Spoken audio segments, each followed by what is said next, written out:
Oh, we are live. We are live. We are live. Had it in the bag all along, boys. I was calm throughout. I'm joined by Johnny and Matt, and we are here to talk about a monster performance. Johnny, how you feeling? I mean, what are we doing? This is a tense running.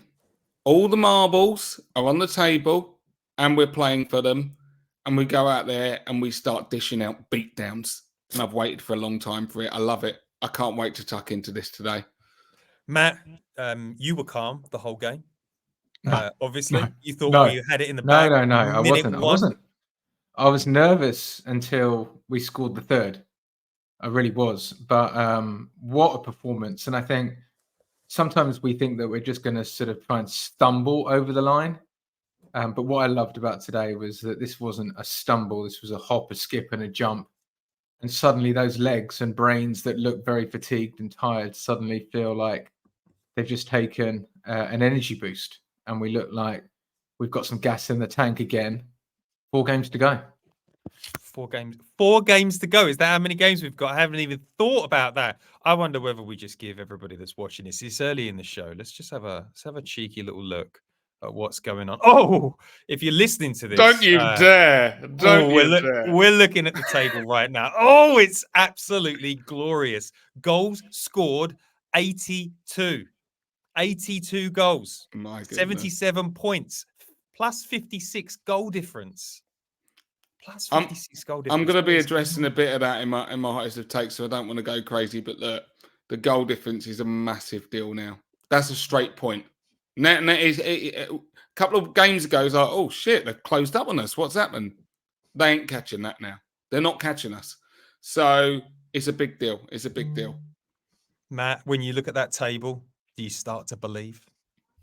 It's impossible not to, right? Played 34, 3 points clear. We've got some in the bag. So, yeah, it's probably going to look very different by the end of the weekend. Liverpool have got to play. City have got to play. But the pressure is all on them now. And we're going to have to see if they've got the minerals for it, because we absolutely showed that we have today. And that was a champion's performance today. Well, let's not mess around. Let's push that intro music. Mirror man, you twist and turn my mind until I don't know who I am. Mirror man.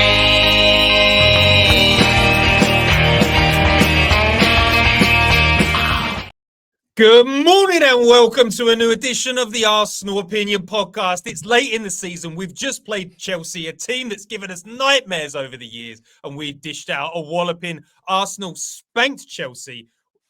Mikel Arteta taught his daddy a lesson. He bent him over his knee, and he's taken us close to the promised land. I'm joined by Johnny Cochran. I'm joined by Matt Candela. This is the Arsenal Opinion Podcast. If you're listening live, that's because you're a Patreon member, and thank you for being here. That's patreon.com/the Arsenal Opinion if you want to get the live content. Guys, how are we feeling right now? Yeah, I mean, it's a big deal, isn't it? It is a big deal. And make no bones about it. Said it before, say it again. Not all victories are built the same. Of course, at the end of the season, all that you care about is the dub. But the fact is that would have sent a message to our rivals. They are we're all stumbling over the line, and we've looked like we've just had a Lucasade and found a little bit extra energy, because that is a absolute seismic shock in the title running, and that finally Arsenal were the ones dishing them out. Matt, we've been chasing all season, and we love a chase. We love a chase. But now we're not chasing anymore. Is it better to chase early and lead at the end? What do you make of the predicament that we found ourselves in?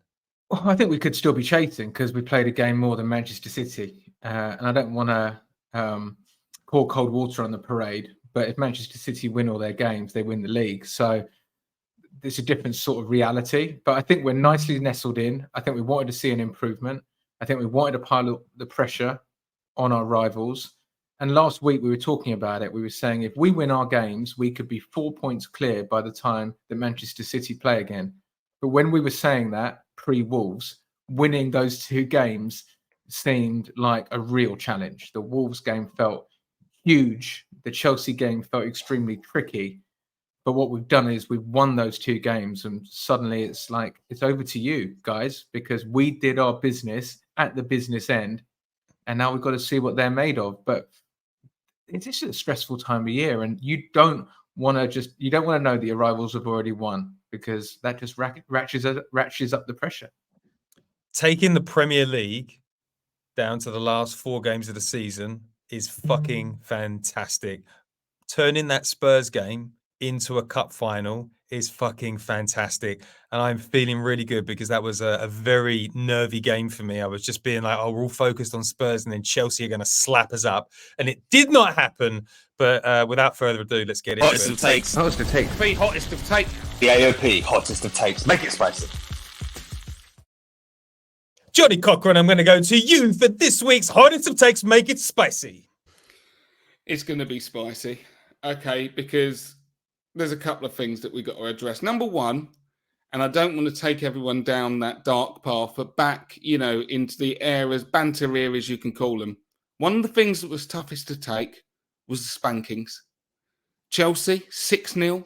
We had 5-1s. We had 8-2s. Just horrible 7s in there. And it was so difficult as an Arsenal fan to hold your head up and say, yeah, no, it's going to be all right. Like, they really leave their mark on you.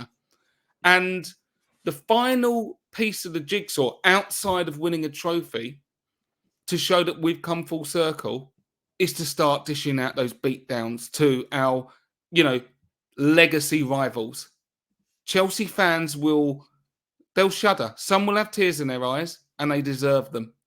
They got what they deserved today. It was a walloping. And I tell you what, if we had our shooting boots on, which is funny to say when you won 5-0, could have been 8, 9, 10-0. And I'm not even joking. It could have been.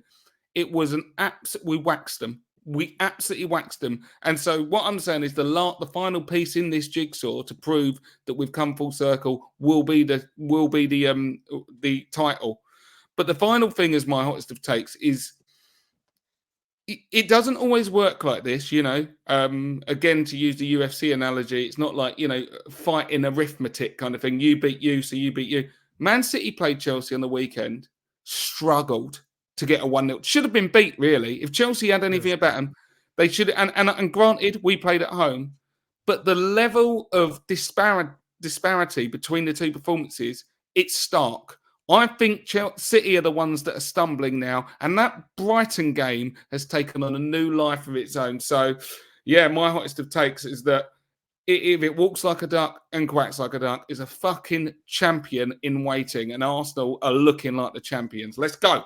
My mouth is on fire. I'm dribbling. Pass me the milk, Matt. Are you going to make it worse, or are you going to make it better? Well, I hope to make it worse, in a good way. So what I want to do after that game, especially that second half performance, is I want to retire the bottle tag for this season. I think we can safely consign that to history. And I know it was easy to come out after that Villa game. I mean, I was distraught after that Villa game. And part of it, as we said at the time, was just this sense that history was repeating itself and unfolding all over again. But let's just put it into context. Last April, we won 1 of 5 Premier League games. 1 of 5. And we fell apart. This April, so far, we've won 4 of 5 Premier League games. That's good. That's really good. And that's the pressure's on. The going gets tough. Everything is just so pressurized. But to have won 4 out of 5 and to have a chance to do 5 out of 6 in April, next week or this weekend at White Hart Lane, or whatever it's called now, it's all there for us. And I think Johnny said something really, it helped me at the time. And he said, we always were going to drop points, but now we just have to drop them in different places. We dropped the points at Villa. We didn't expect it. But I thought today we could drop points when I was doing that ill-fated spreadsheet. I thought that could easily have been 2-2. But it wasn't. We put them to bed. We tucked them in. It was a phenomenal performance. And what I loved about it was that at halftime, you could feel the nerves in the stadium. And if that was last season, it ends up a draw. But this team was so determined, and I do wonder whether that Villa defeat came at the right time, because it just made everyone fix up, sharpen up, So every time they're going out for a second half, there's not even one element of complacency. They come out like they did today. The fans were majestic, the players were majestic, and really, you saw at the end, it feels like everyone is believing that this can be our year. Love that. Love that. My hottest of takes is going to be some people on Reddit when they're talking about the Arsenal Opinion podcast say they don't like the podcast because I gloat when I'm right. So mine is going to be the opposite. I'm going to admit I was wrong, guys. I was going to admit I was wrong. Mikel Arteta said that fatigue is a state of mind. And I thought he was wrong. I was looking at our injury pileups and I thought he was wrong. But he was absolutely correct. That performance today had so much energy that someone's got to call WADA. You've got to get the drugs testers down there. What have they been putting in the Gatorade? That was absolutely electrifying. Mikel Arteta said in the press conference before the game, he said, I had to slow the boys down because they were going too hard in training. And that's what victory does to you. I thought that was a mentality monster performance for the ages. I do not know where they found the legs after that, especially considering the second halves we've had, the disappointments, Unai Emery slapping us up, Thomas Tuchel, Harry Kane, all of these people in the media doubting us, doing victory laps before the season's over. Mikel Arteta was right. Tiredness is a state of mind. It's an Arsenal state of mind. And if that's what we've got in store for Spurs, God help them. God help them. Big Ange. Yeah, bet you didn't wish for 15 days off. I bet you didn't wish for 15 days off because we're going to hit you like an absolute wall of energy. That is brilliant man management from Arsenal. That is a thing as well. That's what I was going to say, like coming out the back about how it reflects on Tottenham. And we wondered how that layoff would affect, it would give them encouragement with us playing so regularly. And we said potentially it could go the other way. And look, we've just played Chelsea and walloped them. And we're now in whatever, whether it's for good or bad, we are in regular rotations of playing every 3 days now. It's no surprise. We know that's when we've got to be ready to go. So to be coming off the back of a 5-0, 4 or 5 days before you play the team, I think that's probably better than having, 2 weeks off with your feet up. We've got the taste for blood. Are they going to be battle ready when the ref blows the whistle? Who knows? They lost the game before they went into the break. Everyone knows what it's like going into an international break on a bad loss, a spanking by Newcastle. So yeah, I agree with you. All right, we've got some topics to get through today, boys. I'm going to start it on this one as well. My hot one. I don't know if it was a hot take in the last podcast. I said the 11 minutes that Thomas Partey got was a message to his agent to pick up the phone to Saudi Arabia because we want Partey out this summer. Mikel Arteta rolled Thomas Partey into the starting 11. The first time we've seen Rice and Partey in what feels like an absolute age. I don't know about you guys. I was a little bit panicked. I didn't know what was going to show up, but my word, peak Thomas Partey showed up today and he taught Chelsea a lesson. Matt, what did you make of the Thomas Partey selection? Was it brave? Was it bold? Did you think it was going to go right? I think it was brave. I think it was bold. But it was just vintage Thomas Partey, wasn't it? And the great thing about Thomas Partey is the way that he makes everyone around him so much better. Like, I just thought some of the movement today, some of the touches, it was like telepathy between the players. And I feel like his play just unlocks everyone else in a way that nobody else can. I think the other side of it is you leave yourself a little bit more exposed just because he has that little bit more adventure to him. He gambles more, he takes more risks, he invites players onto him. And there are a couple of instances where, he gave away the ball a little bit cheaply and it could have been punished a bit more. However, the positives were just absolutely huge today. And you're looking at it and you're going, did he do enough to start the next game? It's difficult to see how you can drop him after that performance. The whole machine just looked like a finely tuned machine.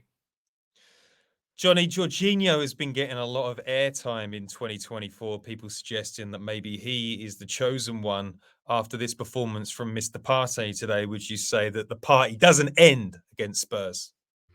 No, of course not. I mean, look, for me, I think he's got to be in for the rest of the year. I said it in the last pod anyway. I said that I would have real considerations about putting Partey in, certainly against Spurs. I think that's a done deal. It should be wrapped up. Thomas should be getting spoken to. You will be playing in North London derby. Why? Not just because of that performance today, but because of his history against Tottenham. Thomas Partey performs when he plays Tottenham Hotspur. He's got big goals, big moments, and great performances. What you've seen there is what so many Arsenal fans have thought about all year: the potential of having two athletic, technically sound midfielders. Because for all that Jorginho does, he adds the technical ability, but he does not give you the athleticism. And Matt said, that there were times where we maybe got caught out a little bit and they got in behind. But what you saw today was Thomas Partey's ability to recover, to get back in. There was at least a couple of occasions where he's bursting back. Conor Gallagher doesn't fancy 50-50 shoulders, not strong enough. That would be a different equation if Jorginho's the one tracking back. And so you can afford to be a little bit looser when Thomas Partey's in there because he is far more athletic than Jorginho. And he's not even the most athletic guy in the midfield because Declan Rice is doing the damage as well. So I think when you look at that as an overall capacity, teams like Tottenham Hotspur, they don't want to see that. They don't want to see Partey Rice. It's a scary, it's Vieira Petit. It's that kind of, it's Gilberto. It's imperious, it's dominating, and it's scary. And I want to see more of it. Absolutely agree with you both. To see those two in the midfield, you're like, wow, how far ahead in the league could we have been if they'd been doing that all season? So that's not to take away from Jorginho, though. He's done a fantastic job this season. But I did think Declan Rice did a pretty naughty job playing a little bit further advanced. Did anybody see this big lump of a man doing a ballerina-like pirouette and just etching it over the bar? Matt, did you think that Declan Rice showed us some of his fancy left eight skills today? Is there a future there? Arteta doesn't get it wrong often, but there's definitely been some doubters about him playing in that advanced position by the internet. I don't think ever in the history of football have we ever seen a performance as good as Declan Rice that hasn't got man of the match. And that's all about one other person, because Declan Rice, if he puts in that performance 99 times out of 100, he's man of the match. It was just because there was one other player who we'll come on to who was even better. Declan Rice was absolutely everywhere. And I remember when we used to play Mourinho teams and it felt like men against boys. It really did. And today we were the men and they were the boys. And it just, the gulf was so huge in work rate, in discipline, in strength, in aggression. We won every duel.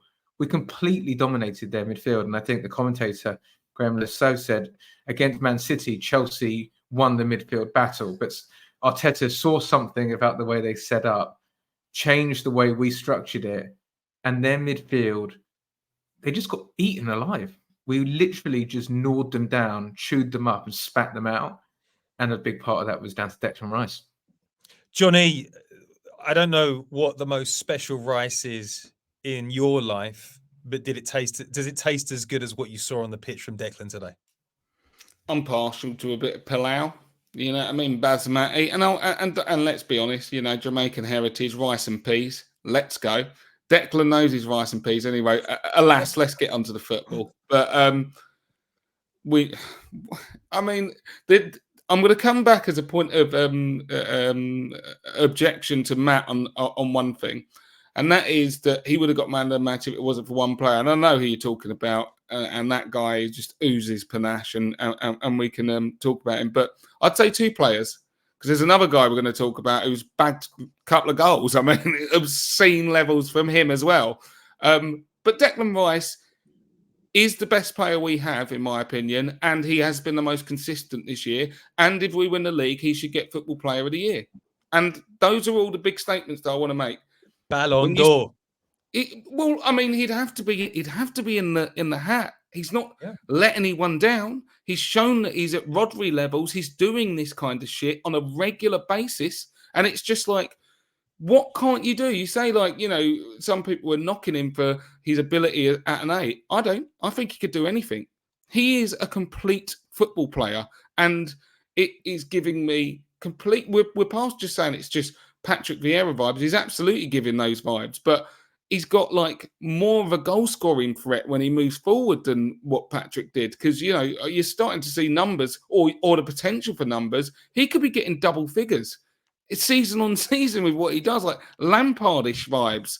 And I never thought we would see the day in the modern era, considering what a stranglehold some of these clubs at the top have, where you could sign one player and it could be so transformational. I didn't think that you could do it like that, but he has been the difference. And I don't want to boil it down. Loads of players have played well, but if you took him away, we wouldn't be able to do it. And I think there's a lot of the other players you might have been able to hobbledy-potch it together kind of thing to get somewhere near the same result. He has been completely transformational and is the best at what he does.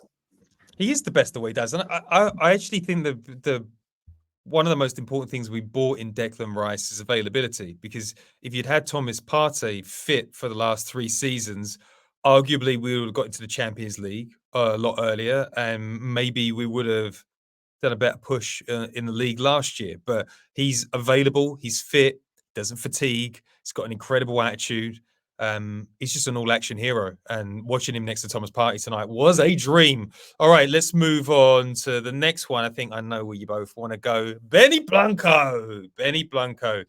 At the start of the season, it was under question whether Benny Blanco would retain his position in the side with Yuri and Timber coming into the mixer. But Benny Blanco seems to have added more layers, more tools, and more guts, fight, and determination than he had the season previous to it, which I didn't think was possible. Matt, what do you make of Benny Blanco adding goals to the game today? Was it outrageous that he tried to replicate Mudryk's no-look goal into the top corner? What did you make of that? Talk to me. Ben White, Arsenal, Dubai, England, in that order. You know, that's what he's all about. And I just think he loves being at Arsenal. I think you can see it on his face. He feels like he belongs. He loves the fans.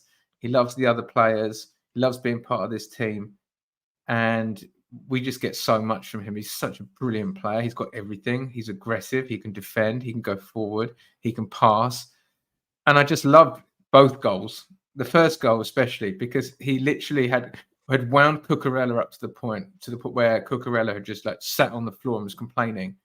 And then while he's in his head worrying about Ben White just pulls away from him and smashes it past him. And that second goal, by the way, was absolutely crucial, because it could have been a really, really tricky game if we hadn't got that.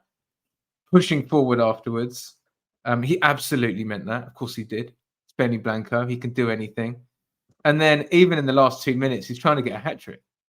He's making runs into the box and trying to give Gabby Jesus' ball had been a little bit better. He could have been on for the hat-trick.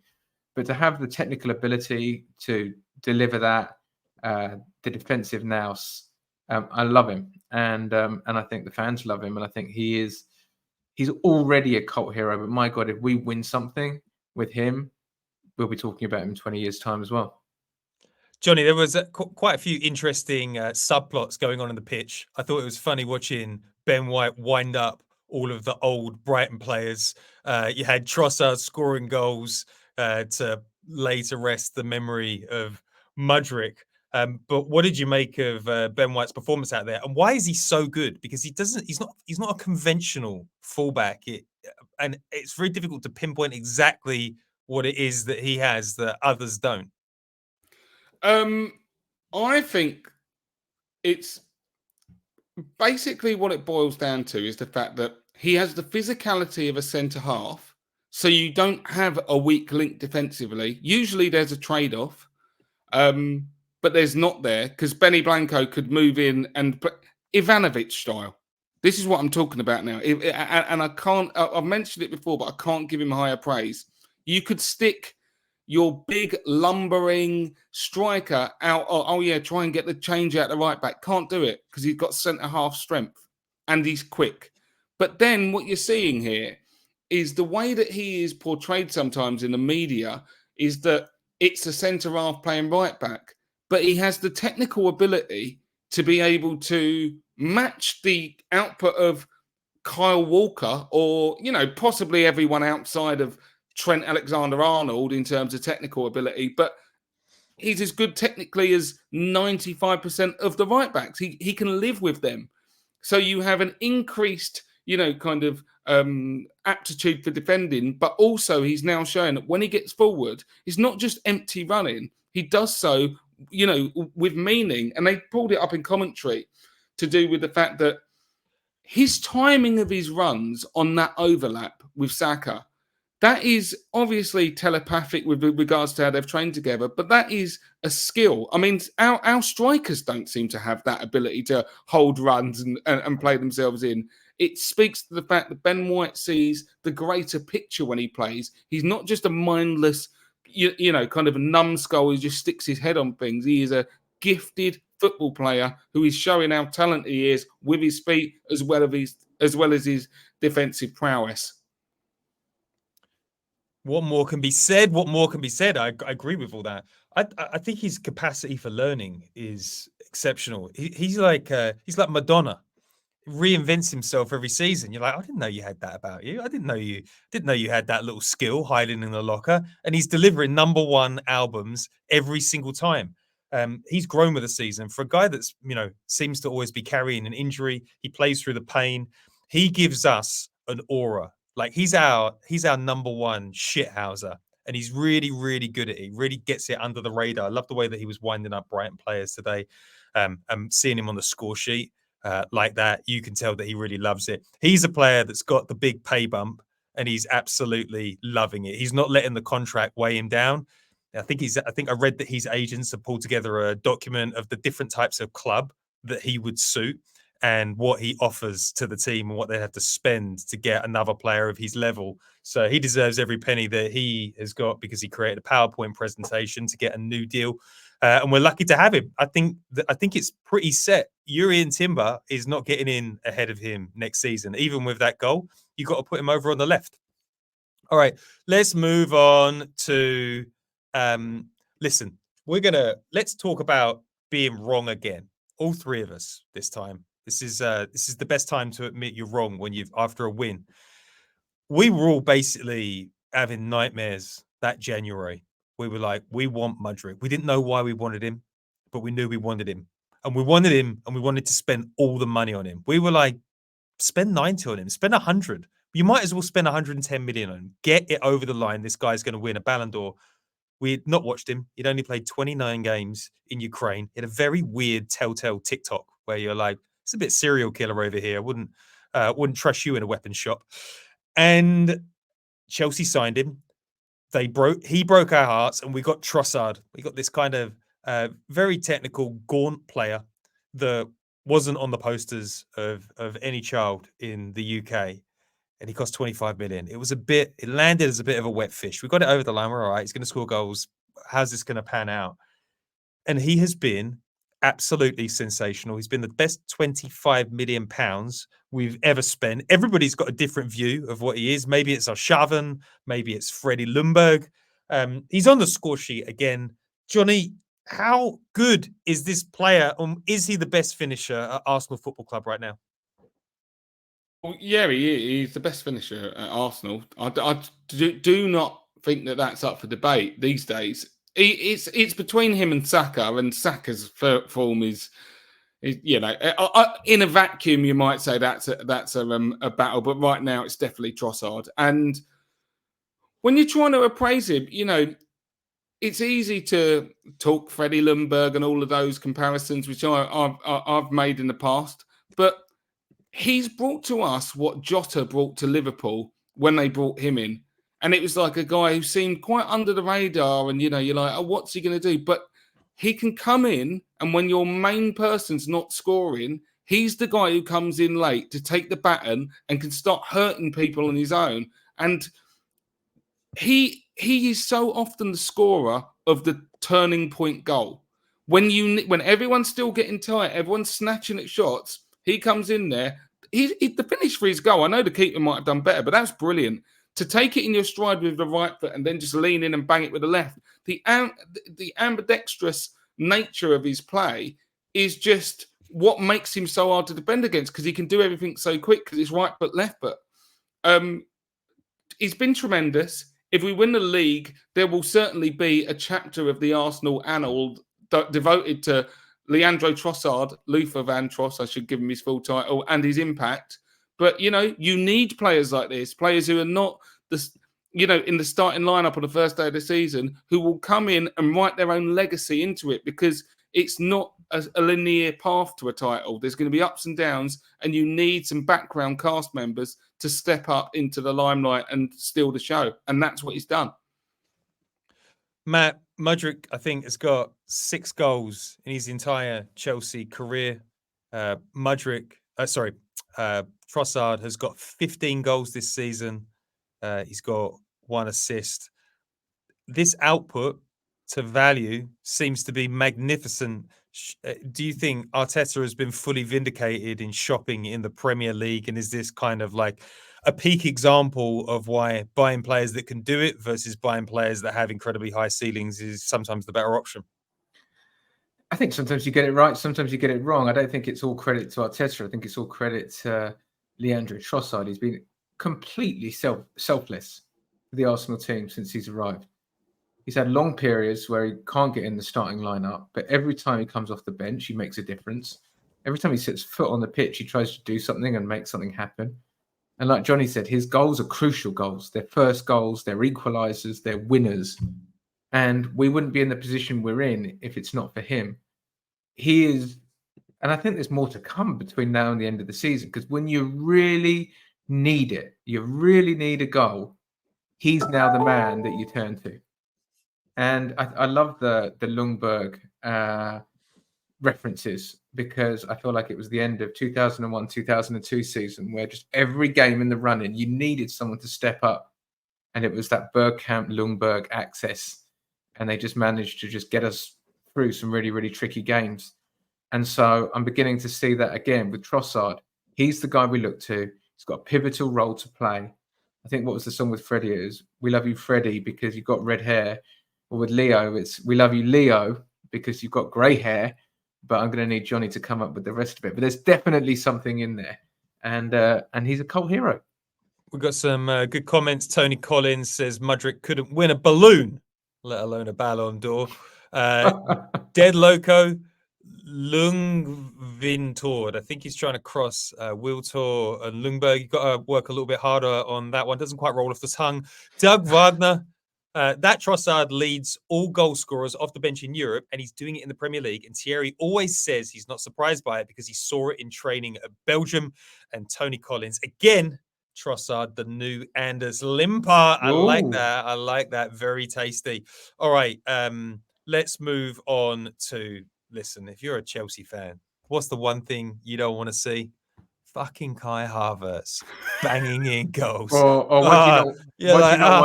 what do you not want to say? The Chelsea Twitter account refused to mention his name. Refused to mention his name. Embarrassing. Kai Havertz. Yeah. Voldemort shit. Oh well. Kai Havertz. I think Chelsea fans were a little bit rude about him. A lot of Chelsea fans were rude, said he was a bum. A lot of Arsenal fans disrespected the name of Kai because of the Chelsea tax. He's turned into a fan favourite. And there were big questions before the game. Would Kai score against his old club? He won the Champions League against them. Would he go easy on them? The answer was no. He scored. He celebrated. He made my evening. Johnny, Kai Havertz, the guy just gets better and better. Those were some strikers' finishes this evening. What did you make of them? Unbelievable stuff. I mean, honestly, the thing about Kai's performance, and it's okay to say this because we've won 5-0 and everyone's happy and stuff, and he certainly deserves praise, but there were some big chances missed in the first half, and you're thinking, oh, don't let this be a performance where, it's close and the Chelsea fans are laughing that you've cost us. Because, there was at least one in the first half where he shot when he should have passed and one where he passed where he should have shot. And that was a kind of a microcosm of the fact that he is not a natural number 9 striker.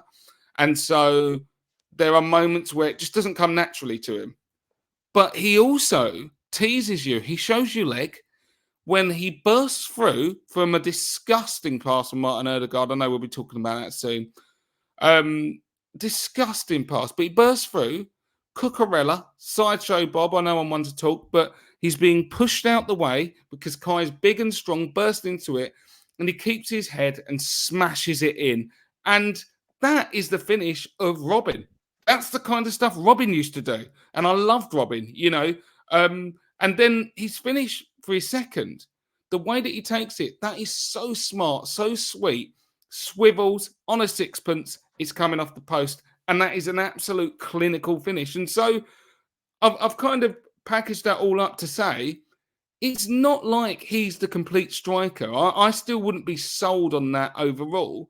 But when you actually look at what he does is in his all-around game, and of course he will miss some chances, but have a look at, sorry, Nick Jackson, are you for real up top for Chelsea? This guy is missing things left, right and centre, and he's got pace to burn.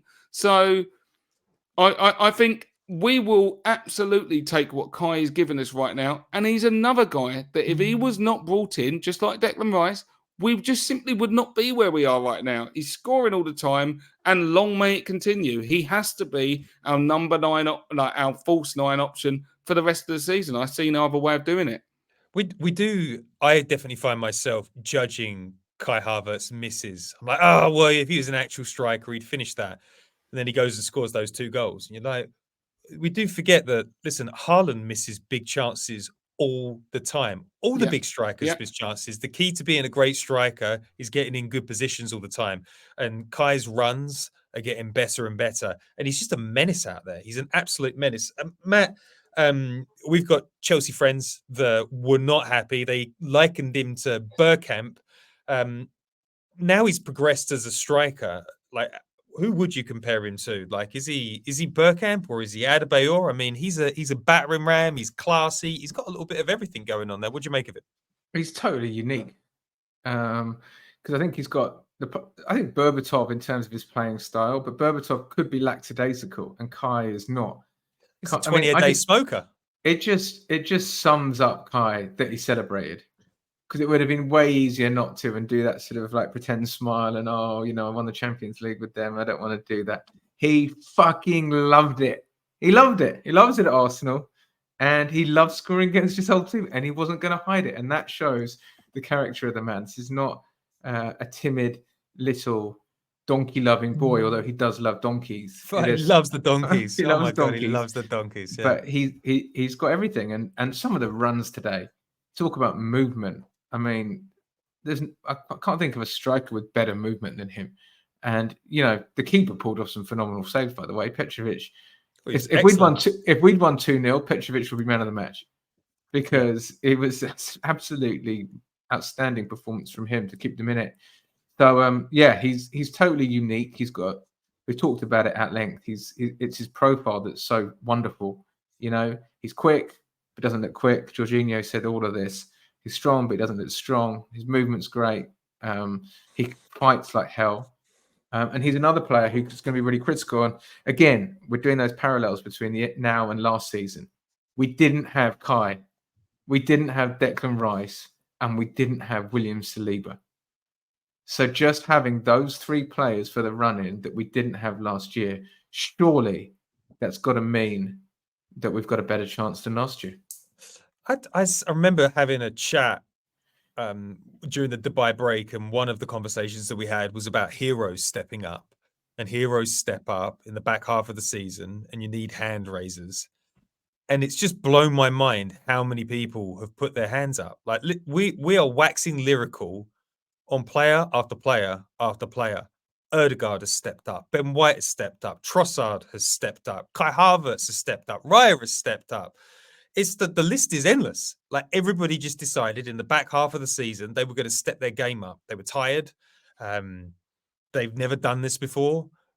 They were playing in the Champions League. They've been through disappointments, and every time we think they've been knocked down, they get back up, and it's unbelievable. And Kai Havertz, he's a machine.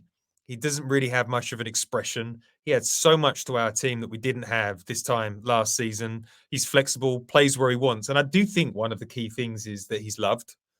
You know, I think this is one of the problems that the Chelsea players are going to have. they've got a lot of really good players in that squad. People writing off Caicedo, people writing off all of these players. When you're a young player and you don't know whether the manager's going to be there next week and you're playing in chaos, you lose years of your career. Mudryk probably would have been a much better player for Arsenal, but now he's lost 2 years of his career in a chaotic system. And I do feel sorry. Like, if there was an opportunity to go in for some of those top players this summer, I wonder if Arsenal would go there, because there's some talent there. But Kai Havertz has got out of the insane asylum. He's come into a structured place where he's been given a very clear plan, and he's delivering 10 goals and 1 assist. For a player that I think most he's ever done in a season is 5 or 6. So fair play to Kai. He's got more non-penalty goals than Cole Palmer. Really, that's amazing. that is amazing. All right, let's move on. Oh, we all want to talk about this, guys. The headline is Dreamy Guard. Martin Odegaard. Weird type of criticism he gets from some sections of the fan base. Has one bad game and people think he's soft. People don't think he gets enough assists. I just want to refer you guys. I don't know whether you saw, I think it was RL Comps did a compilation of assists from Odegaard that should have been goals before the game. And they were like mesmeric, like unbelievable Mesut Ozil, Cesc Fabregas levels of assists. And I definitely think that this podcast has said on numerous occasions that put some people in front of him that can finish and he will look more effective. But today he ran the show after looking a little bit tired in the last game. Some of the passes were outrageously dreamy. Johnny, how good is Martin Odegaard? 25 years old. Can he be the new Kevin De Bruyne? Is he the new Kevin De Bruyne? Well, I'm one of the people. Some people think I've got some bone to pick with Odegaard, like, hold a grudge against him. I certainly don't. I love the guy. But I feel like there are certain fans at times who are they're a little bit, they swoon over him because of the pretty feet. And I do get that. Like, he is a magnificent player. But for all that is given to someone, for who that much is given, much is expected, right? And he's the captain of the club. And so there's high respect, high responsibility. And I expect a great deal from him, given how much talent he's got. The last month or so, he's been a different gravy. There's nothing, you can't look at what he's been doing. Didn't go hiding against Bayern, was the nuts against them as well. In all of our games recently, he's been pulling strings. I always like to see him bothering the G's and A's column a little bit more. But in a game like today, it's not enough to just kind of boil it down. I mean, he was obviously given man of the match in commentary, a UK feed, because there are times when you see players when they're purring and you just say, this guy is now playing on a different level to everyone else. And I thought, from a technical point of view, I think it's astonishing considering Ben White, our right back, scored both goals, but still people are looking at it and going, this guy, Odegaard's just on a different planet to everyone. He's the best player on the pitch. And it's hard not to look at that and to come to any other conclusion. I thought it was absolutely stunning. The vision for Kai's goal, not everyone has that. That's Bergkamp. That is. And I don't like these comparisons, but these guys are starting to do it in big moments. And when you do it in big moments, the comparisons can start to feel a little bit more just. So one of the things that gives me confidence about going into Tottenham is because Odegaard's in obscene form. He looks like the best player in the league at the moment. And part of it is that he has a game that doesn't tire as easily because he's not, a high sprint guy or anything. He runs a lot, but he's not like, super fast, pinging hamstrings. He looks like he can recreate his game week in, week out. And right now, it's as good as anyone's around. It is so, so impressive. And he is leading by example, captain's performances, and with games that are from a different planet. Matt, the Wonder Kid is coming, is turning into the Wonder Man. He's looking like the best creative midfielder in the Premier League. Are you starting to wonder if he can eclipse Cesc Fabregas? No one talks about Mesut Ozil anymore. No one says Martin Odegaard is a boring player. Have we got the best attacking midfielder in the league? And do you think those Arsenal fans that said we should have signed Maddison in the summer should hand in their badges and give up football analysis in the future? I think he's already eclipsed Cesc Fabregas. I really do. I'm going to put it there. I don't see him handing in any transfer requests. But that's my personal take at the moment. I feel like Cesc Fabregas slightly sullied his reputation on that stuff. But he is a person who is trying to drag his team over the line. He remembers the pain of last year. He doesn't want it to happen again. He knows how close we are to getting it done. He knows how it feels to not get it done. And for me, I don't think his best attribute is even his play. I think his best attribute is his leadership. When we're wobbling, he tells us to push up. He tells players where to go. He leads the press. He's the intermediary between the coach and the players. And so to get all of that, and then I love this comment, all the talent of Ozil, but he works like Scott Parker. The work rate is unreal. No one puts more of a shift in than Martin Odegaard. So, I absolutely love what he's doing, and I just hope we can get it over the line, because right now he's the best player in the league. And we talk about player of the year. I mean, he's my player of the year, ahead of anyone, if we get this done. I do think he's had ups and downs this season. That's why he wouldn't never get my player of the year, because Declan Rice has been nothing but consistent. There were times earlier in this season when Martin Odegaard was not performing at this level. I'm happy he's peaked at this point. The last thing I want to say as I interject on this point about Odegaard, it's one of the things I've noticed is about how he is starting to really quarterback this team. And that's particularly from a set piece point of view. Have you noticed that they always come over to him, and he's basically running plays now, and Declan Rice seems to go over and tell everyone else who's lined up what Odegaard calls. And obviously, you can only do that with regularity if you can trust your technique and delivery, because he's literally going, right, back post fade, and then they're all just lined up and going, okay, but he's putting it where he wants it to be. And I do think he is a conduit to all of the stuff that Nicolas Jova has instilled onto the team, but you've got to have technicians to be able to robotically put the ball where you need it to be. And Odegaard now seems to be just, his leadership seems to be permeating all different aspects of our team right now. And he obviously is playing at an exceptionally high level. Yeah, I'd go on, and this is my point of view on player of the year type stuff, is it should be weighted towards the business end of the season. And I think that last year, Arsenal were the best team in the league for 30 of 38 games. And if you did the player of the year, a load of them would be in there. But at the end, it's about doing it when the pressure's on, when the chips are down, when the big prizes are up for grabs, and when it really matters. And I think that's what Martin Odegaard has done. He's just stepped up when we needed him more than ever. And that's why I love him so much right now. He also is, when Arteta is going through the evolution, or going through evolutions in the team, when we have to play a different way, it normally falls on Martin Odegaard to slightly change his position. He normally takes up, he's the brain of that side.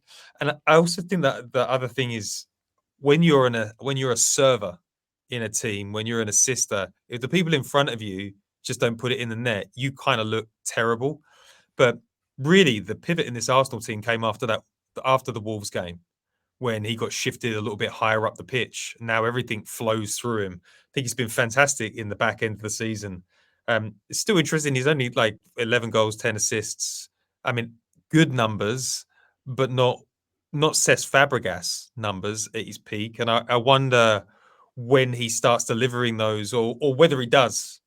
Is he more Iniesta in his influence on a game than I don't know, than a Messi, I guess.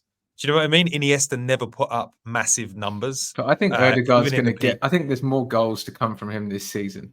I think he's got like a Cesc Fabregas click when it just sort of. And I also just think everyone recognizes that he's the brains of the operation. That he gets more pressure around him, which leaves space elsewhere on the pitch. But whenever he was trying to get a shot off, there were two men on him anywhere around the box. The amount of shots he had that were blocked within 2 yards of taking them. I do think that he will you know, everyone can improve, and Odegaard is playing great. But the biggest kind of area where he could improve is his goal scoring. He gets a lot more chances where he could, you know, if he was a top finisher, he would score a lot more goals because he gets into such amazing positions. And one of the biggest things about finishing is not just, you know, being able to shoot, it's the first touch you take.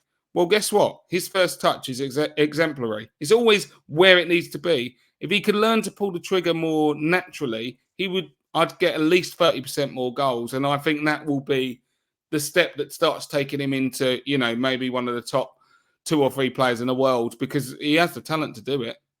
I mean, it's crazy that we're talking about his finishing being a problem. He's got more goals than Kai Havertz, Jesus, Martinelli.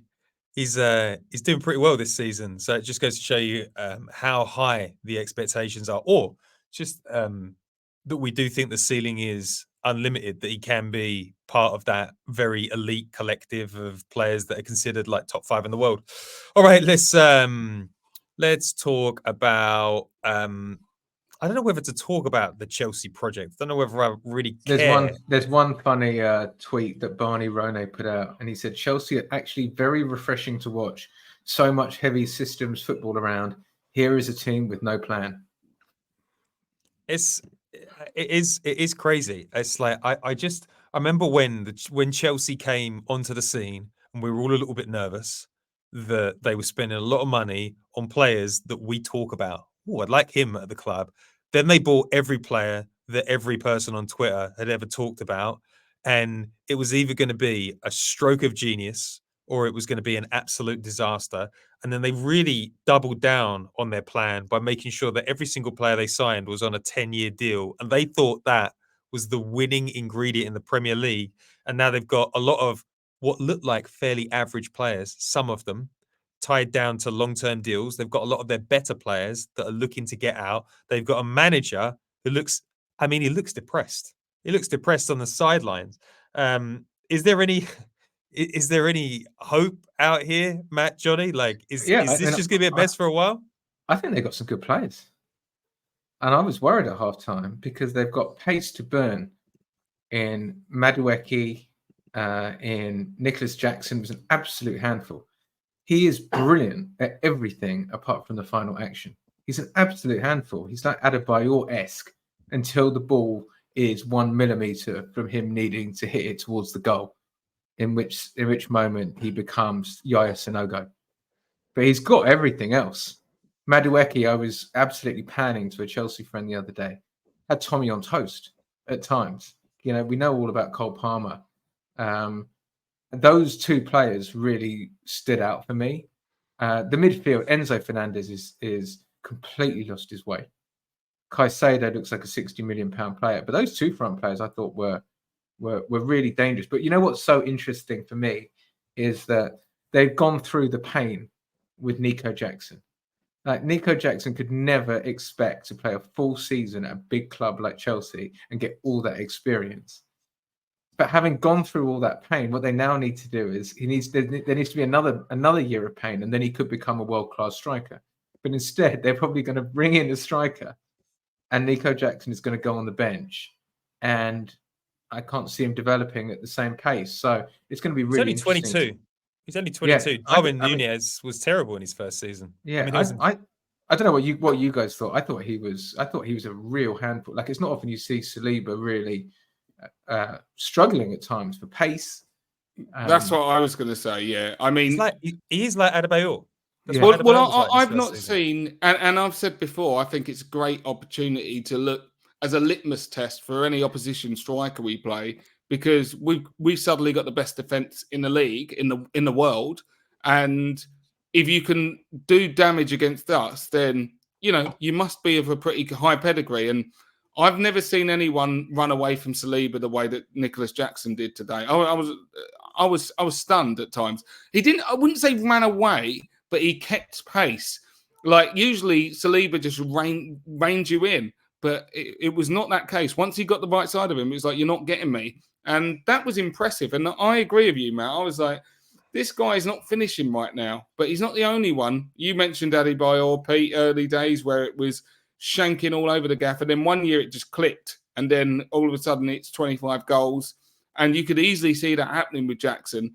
For me, you know, if Chelsea, and first of all, fuck them, don't care. This is what your love affair with John Terry has got you. I hope this curse goes on forever. You deserve it. But in terms of whether they, you know, their fans might look for silver linings, all you have to do is look at the team you're playing today.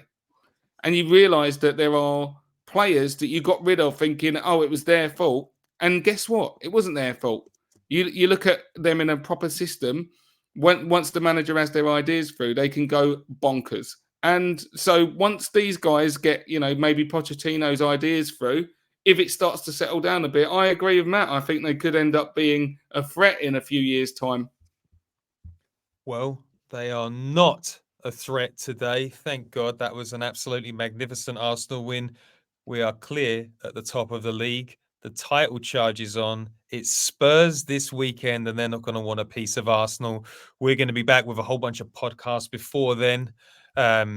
Johnny doesn't do ratings. I'm sure that they would be 10s out of 10s for everybody based on that if he was doing one tomorrow.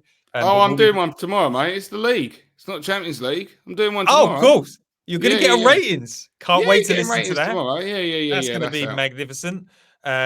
We've got therapy sessions. We've got before the whistles. I would get a Tottenham fan on, but I don't have any friends that are Tottenham fans. Maybe Johnny could do one with his brother.